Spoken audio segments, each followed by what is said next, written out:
உலகத் தமிழர்களின் உயிர் நாதம் உண்மை தமிழ் தொலைக்காட்சி. வணக்கம். உண்மை தமிழ் தொலைக்காட்சியின் பிரதான செய்திகள். முதலில் தலைப்புச் செய்திகள். தன்னை செல்வந்தராக்கிய மனைவி நாமல் வெளிப்படை. விரைவில் எழுச்சி பெற உள்ள வடக்கு மாகாணம், ஆளுநர் நம்பிக்கை. யாழில் கடுமையாக உள்ள நடைமுறை, போலீசாருக்கு பிமல் அறிவுறுத்தல். அறிக்கையில் இருப்பதை விட 2 மடங்கு சொத்து, வசந்தவின் சொத்து தொடர்பில் தொடரும் சர்ச்சை. ரஷ்யாவில் சக்தி வாய்ந்த நிலநடுக்கம், விடுக்கப்பட்ட சுனாமி எச்சரிக்கை. இனி விரிவான செய்திகள். தமது மனைவியின் சொத்துக்கள் காரணமாக தாம் செல்வந்தராகியதாக ஸ்ரீலங்கா பொதுஜன பெரமுன முன்னணியின் தேசிய அமைப்பாளர் மற்றும் நாடாளுமன்ற உறுப்பினர் நாமல் ராஜபக்ஷ தெரிவித்துள்ளார்.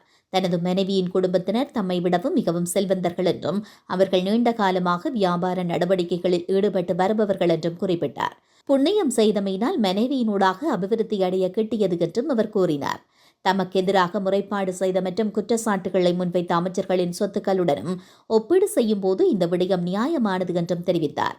இரவு கூட்டங்களுக்கு செல்லும் போது ஊரில் உள்ளவர்கள் தமது சட்டை பைக்குள் 5000 ரூபாய் வழங்குவதாகவும் எரிபொருள் வழங்குவதாகவும் ஊடகங்களிடம் கூறிய நபர்கள் தம்மை விட சொத்துக்களை வைத்திருப்பதாக அவர் சுட்டிக்காட்டினார். தமக்கு எதிராக குற்றம் சாட்டும் நபர்கள் தனது மனைவியின் சொத்துக்களையும் தமது சொத்துக்களையும் பிரித்தறிந்து கொள்ள முடியாதவர்கள் என்றும் அவர் தெரிவித்துள்ளார். தனது மனைவியின் குடும்பத்தினர் கடந்த 40 ஆண்டுகளாக வியாபார நடவடிக்கைகளை மேற்கொண்டு வருவதாகவும் தமக்கு இன்னும் 39 வயது மட்டுமே என்றும் அவர் தெரிவித்தார்.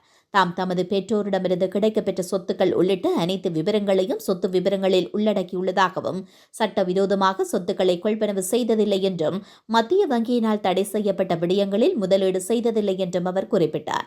சட்டத்தரணியாக தாம் செயல்பட்டுள்ளதாகவும் ஆலோசனை சேவை வழங்கியுள்ளதாகவும் அதற்காக வரி செலுத்தியுள்ளதாகவும் வரி அறிக்கைகளை சமர்ப்பித்துள்ளதாகவும் அவர் தெரிவித்தார். குடும்பத்தினரிடமிருந்தும் பெற்றோரிடமிருந்தும் கிடைக்கப்பெற்ற சொத்துக்கள் தொடர்பிலும் தான் தகவல் வழங்கியுள்ளதாகவும் கூறினார்.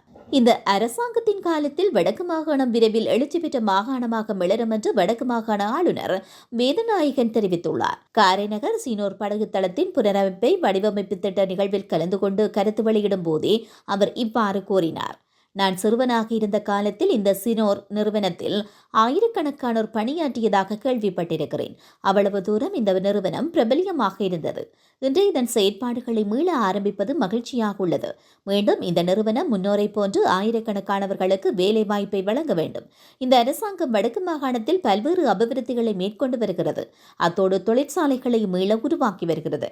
எமது மாகாணத்திற்கு தேவையாக உள்ள வேலை வாய்ப்பும் வருமானமும் ஈட்டலும் இதனூடாக கிடைக்கப்பெறும். எமது மாகாணத்தின் அபிவிருத்தி தொடர்பில் கூடுதலான அக்கறையுடன் செயற்படுகின்ற அமைச்சர் பிமல் ரட்நாயக்க மற்றும் எமது மாகாணத்திற்கு எவ்வாறான உதவிகளை செய்ய வேண்டும் என்று அடிக்கடி கேட்டுக்கொண்டிருக்கிற அமைச்சர் சந்திரசேகர் ஆகிய இருவருக்கும் இந்த சந்தர்ப்பத்தில் நன்றி தெரிவித்துக் கொள்கிறேன் என்றும் அவர் கூறினார். யாழ் மாவட்டத்தில் செயற்பட்டு வரும் சாரதி பயிற்சி பாடசாலைகளின் தகுதி குறித்து போலீசார் கடுமையாக கண்காணிக்க வேண்டும் என்று போக்குவரத்து நெடுஞ்சாலைகள் மற்றும் துறைமுகங்கள் சிவில் விமானங்கள் சேவைகள் அமைச்சர் பிமல் ரட்நாயக்க போலீஸ் அதிகாரிகளுக்கு அறிவுறுத்தியுள்ளார். விபத்துகளில் அதிகளவில் தமிழ் மக்களை பலியாகி வருவதும் புள்ளி விவரங்களில் அறிய முடிகிறது. எனவே சாரதி பயிற்சி நிலையங்கள் தொடர்பில் அதிக அக்கறை செலுத்த வேண்டியுள்ளதாகவும் தெரிவித்தார். இதன்போது கருத்து கூறிய யாழ் மாவட்ட உதவி போலீஸ் அத்தியட்சகர் யாழ்ப்பாணத்தில் நடக்கும் கூடியளவிலான விபத்துகள் இருசக்கர வாகனங்களாலேயே ஏற்படுகிறது. குறிப்பாக FZ மோட்டார் சைக்கிள்களின் அதிவேக சாரதித்துவமே விபத்துகளை அதிகளவு ஏற்படுத்தியதாக தகவல்கள் இருக்கின்றன.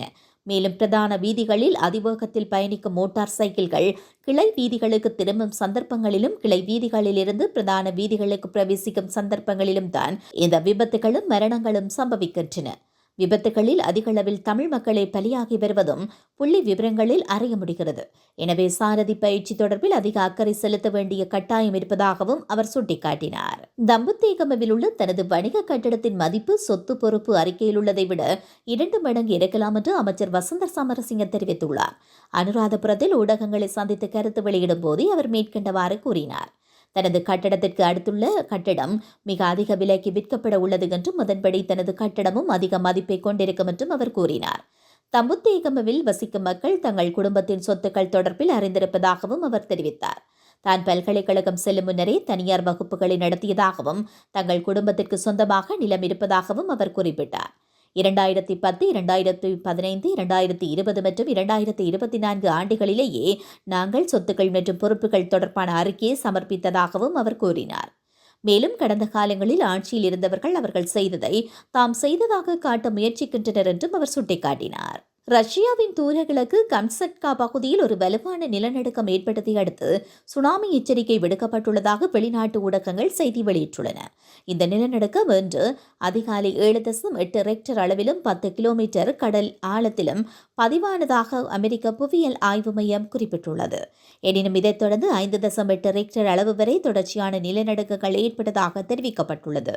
ரஷ்யாவின் கம்சட்கா பகுதியில் கடந்த சில மாதங்களாக தொடர்ச்சியாக நில அதிர்வுகள் ஏற்பட்டு வருகின்றன. இதன்படி கடந்த 5ஆம் தேதியன்று ஏற்பட்ட சக்தி வாய்ந்த நில அதிர்வை அடுத்து சுனாமி எச்சரிக்கை விடுக்கப்பட்டிருந்தமை குறிப்பிடத்தக்கது. மீண்டும் தலைப்புச் செய்திகள். தன்னை செல்வந்தராக்கிய மனைவி நாமல் வெளிப்படை. விரைவில் எழுச்சி பெற உள்ள வடக்கு மாகாணம், ஆளுநர் நம்பிக்கை. யாழில் கடுமையாக உள்ள நடைமுறை, போலீசாருக்கு பிமல் அறிவுறுத்தல். அறிக்கையில் இருப்பதை விட 2 மடங்கு சொத்து, வசந்தவின் சொத்து தொடர்பில் தொடரும் சர்ச்சை. ரஷ்யாவில் சக்தி வாய்ந்த நிலநடுக்கம், விடுக்கப்பட்ட சுனாமி எச்சரிக்கை. இத்துடன் இந்த செய்திகள் நிறைவடைகின்றன. மேலதிக செய்திகளை தெரிந்து கொள்ள உண்மை தமிழ் தொலைக்காட்சியோடு இணைந்திருங்கள். வணக்கம். உலகத் தமிழர்களின் உயிர்நாதம் உண்மை தமிழ் தொலைக்காட்சி.